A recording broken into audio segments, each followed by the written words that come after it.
இது முட்டை மிட்டாய் 2.10 ரெசிபி. நம்ம மெனுவில் ஏற்கனவே முட்டை மிட்டாய் இருக்குது, பட் கொஞ்சம் அதில் வேரியேஷன் பண்ணி நம்ம இந்த வெர்ஷன் ஆட் பண்ணியிருக்கோம். இது must try recipe and must taste ரெசிபின்னு சொல்லுவேன்.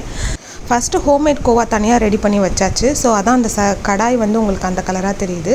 ஸோ அதுக்கப்புறம் முட்டை, சர்க்கரை, நம்ம நெய், அப்புறம் நட்ஸ் பேஸ்ட் இது எல்லாமே ஆட் பண்ணி நல்லா விஸ்க் பண்ணிக்கணும். நம்ம விஸ்க்கு ஃபஸ்ட் டைம் பண்ணுறவங்க விஸ்க் பண்ணிக்கோங்க. நான் ஏற்கனவே பண்ணியிருக்கிறதுனால நான் கரண்டி வச்சு நல்லா மிக்ஸ் பண்ணிக்கிட்டேன். நான் இதில் எந்த ஒரு ஆர்டிஃபிஷியல் எசன்ஸ் எதுவுமே ஆட் பண்ணவே இல்லை. நமக்கு இதில் முட்டை ஸ்மெல்லே வராது. நீங்கள் யாருக்கும் இதை டேஸ்ட் பண்ண கொடுத்தாலும் அவங்களுக்கு இதில் முட்டை ஆட் பண்ணியிருக்கீங்கன்னு நீங்கள் சொன்னால் மட்டும்தான் அவங்க ஐடென்டிஃபை பண்ணுவாங்க. அது மாதிரி முட்டை ஸ்மெல்லே வராது. நெக்ஸ்ட்டு ஹோம்மேட் கோவா எல்லாமே ஆட் பண்ணிவிட்டு நல்லா விஸ்க் பண்ணிவிட்டு ஒரு 5 மினிட்ஸ் பாயில் பண்ணணும். ஃபஸ்ட்டு பாயில் பண்ணும்போது லிக்விட் கன்சிஸ்டன்சியில் வரும், அப்புறம் நல்லா திக்காகும்.